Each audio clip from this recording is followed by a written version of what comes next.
Welcome. This is the first stop. We've decided to meet here at Brighton Beach Station. I have my participant for the day, Samantha. Meet Samantha. And we're just going to go through a few different things you need to consider before you start the day. I've started here at this station and I'm going to be doing one continuous ride and then picking up another station at the end.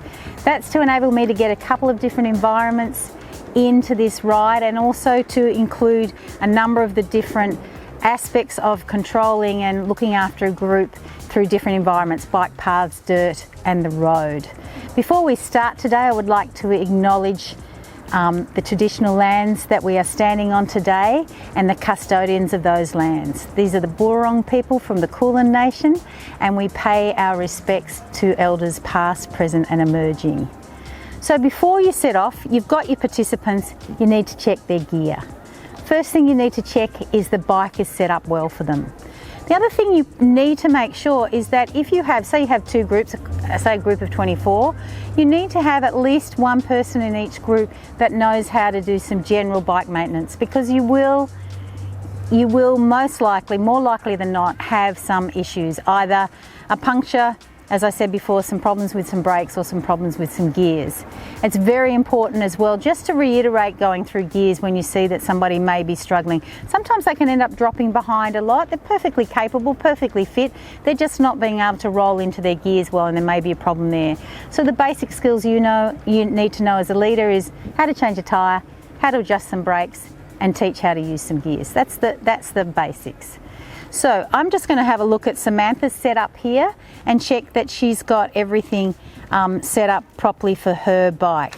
The first thing to check probably is to start with the simplest, the tyres. They need to be able, if you squeeze the tyre, it needs to be nice and firm. A lot of the bike pumps that you have nowadays, you can't read the pressure on them anyhow, so just make it nice and firm so you can hardly squeeze it.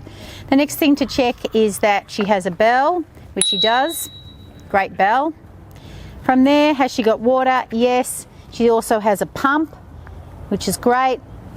And previously, your participants would have been asked to make sure that they have functioning brakes and functioning gears. You don't need to have gears. It's a pretty flat ride, this ride, but they do help. So functioning gears. So Samantha, I'm sure, checked all that beforehand. Did you, Samantha?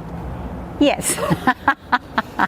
Okay, one other thing that's pretty obvious here is the Samantha's seat height is not quite right. It should be at hip height, which is here, so we just need to adjust that. On this bike it's pretty simple. It's got a quick release, so you literally loosen that, pull it up to her hip height, which is about there, and then a few turns. And make sure it's straight. See how I've bent that a little bit so it lines up, otherwise she'll be sitting crooked. And make sure that comes all the way in nice and tight. How does that look, Samantha? Another really good way to gauge it is that your leg, when your heel is on the pedal, should have a 120-degree bend in it, like so. So you could get the participant to sit on the bike, you could hold it and you could check it. So I think we might get Samantha to do that, if that's okay. So let's put it in there. Now heel down. Yeah. Does that feel okay? Mm-hmm. Fantastic. All right, and then last thing, if you just want to hop off, Samantha, please. Helmet. Remember I talked about how important it was to have your participants' helmets fitted properly.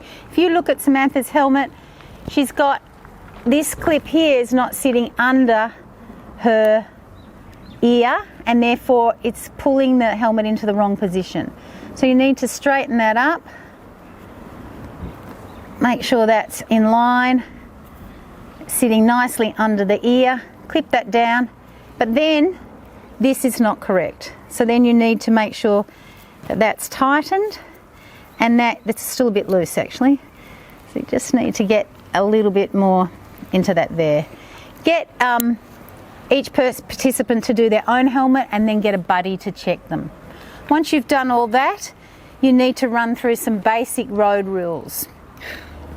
The first thing is most of your participants can drive, but if you're a school teacher, they can't and they don't know all the road rules. So you need to run through some basic simple explanations such as you ride single file unless you're on a bike path that allows that, or on a road which is 2 lanes, and whenever you come to a parked car you must go back into single file. There's some communication when you're riding in group that I'll go through on this ride that's important for them to understand, but we won't go into any more detail about that in a moment. I think we'll get riding. The last thing to do before you leave is to know, okay, we need to stop in about 10 minutes so people can take off gear as they warm up, and be aware of where you've got amenity stops and water stops along the way. So without further ado, have I got everything? Have I covered everything? Not sure. Too warm? I'm not too warm at the moment, but I might take it off at the first stop. Let's go.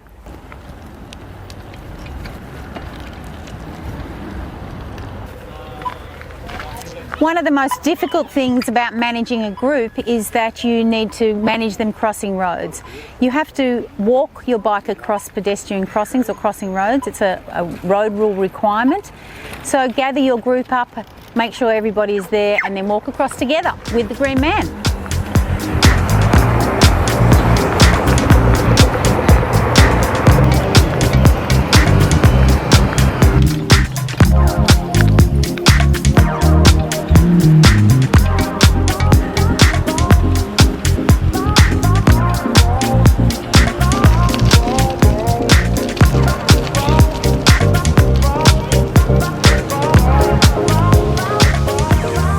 No matter what outdoor trip you're planning, you should have a stop organised within the first 10 minutes to enable people to get some gear off if they're getting too hot, adjust their bikes or their packs, and have their first sip of water.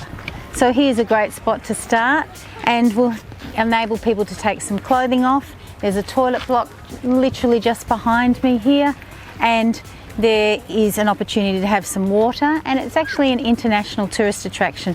We have the very famous beach boxes behind us. So if you try and plan trips that have lots of great things that you can see along the way, it adds to the enjoyment for everybody.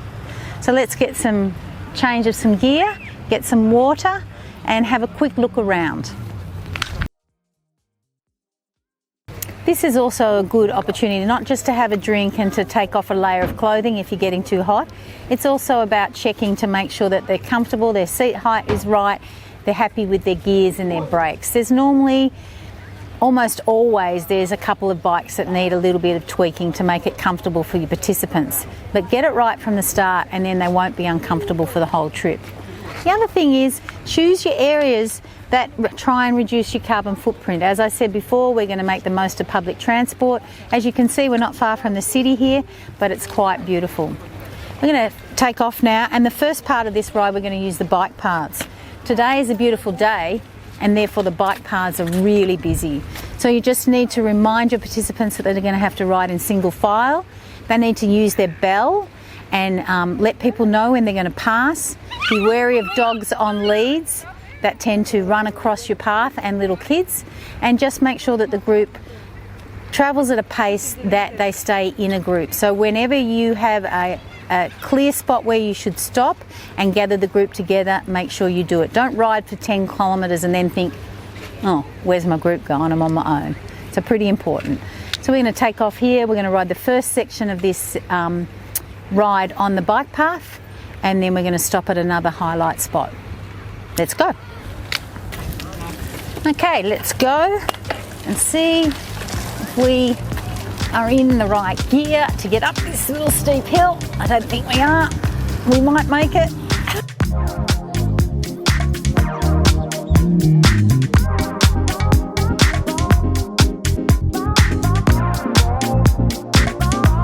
There's a number of these stops along the way which are very handy for filling up your drink bottles, and also for giving your dog a drink if you need. So it's a very handy little spot, and a nice outlook.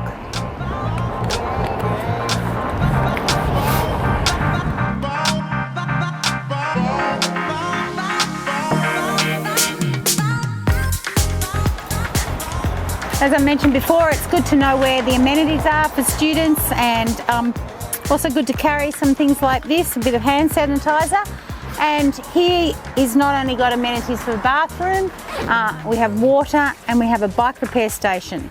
So if you have a participant that has an issue with their bike that's beyond the tools that you're carrying, there's a couple of spots along where we're going today where you can utilise this bike repair station.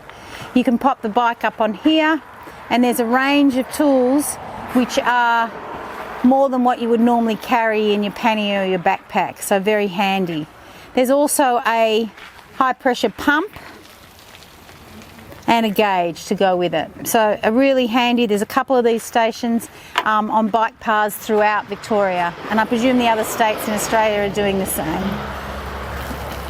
So if your bikes are in good nick, we'll keep going. Actually, we might just walk along the path here. There's a beautiful spot just to have another quick drink and a bit of a snack break, actually, I think.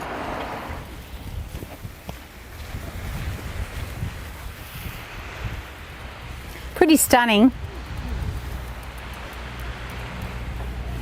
It's always a balance when you're doing a ride. If you choose a ride which has lots of good things to have a look at, you need to allow the time for it. But it's also good not to rush your participants, particularly if they haven't ridden for a while or they don't have a particularly high fitness level. You set it to what you want your participants to do. If you were doing a ride where the participants were fit and they wanted to keep going and you were constantly stopping, that could also be very frustrating. So gauge how many stops, what you want to look at according to the level of your capabilities and what your participants are also keen to get out of the ride. But spots like this are pretty stunning. Today has incredible visibility. We can see right across to Port Arlington, over to the You Yangs. It's pretty perfect for late April.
When you plan a trip, try and plan a really nice spot for lunch or a spot to have a good long break.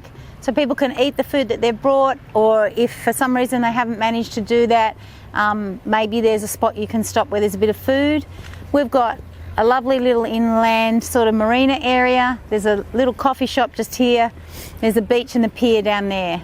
And this is also our transition zone between a sort of coastal ride on bike paths and on the road, and now we're going to move to along inland, along a river, and then along some wetlands on dirt tracks. So it's a good time to have a break.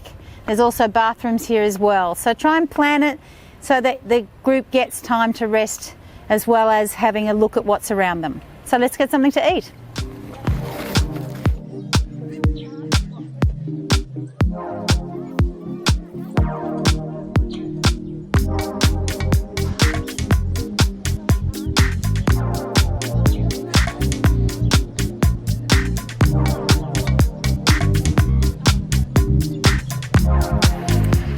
The important thing is, if you're taking groups on gravel, is that you make sure that they're aware that you need to be slightly more aware of the fact that you can slip more easily, that you can't turn as sharply as quickly, and you take a longer braking time. You can ride on these paths with road bikes with the high pressure tyres, but you wouldn't want to be doing it for a long time. You're more likely to get a puncture. It's much better to have a slightly fatter tyre with a better grip on the bottom. It's beautiful to change up your rides. Like, this is really a nice sort of, it's basically just an urban park along a creek bed, and we're going to head into some wetlands further up. But it's great to have some variety just to change it up.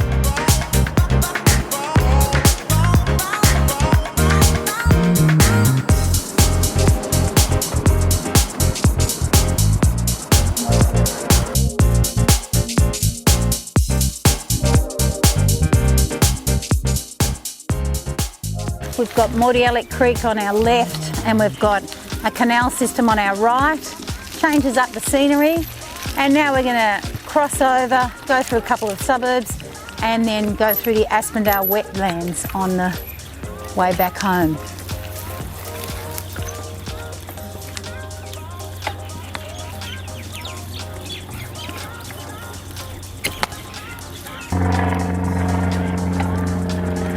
So this is a different landscape again. A lot of wetlands here that they've also turned these wetlands into parklands. Some amazing bird life and a lot of people out enjoying themselves. So we've done a full loop at the bottom of this ride, and we've ended up crossing over and coming back along these wetlands. So we're close to the finish. We're going to loop back up to Mordialloc Creek, and the boat's up there, and then to the station, and that'll be it for the day. Pretty enjoyable, not too long, just under 30 kilometres ride. So I hope you got a few tips and tricks from how to lead a cycle. We're back here at Mordialloc Station now, so we did a little loop at the end there, but basically it was a one-way trip. I got a little reward for my very patient participant. Sorry, sweetie, it's a little bit melted, but I'm sure you're hungry enough that you'll eat it. And look forward to catching you at the next virtual fieldwork outdoor leadership workshop. Let's go and jump on the train.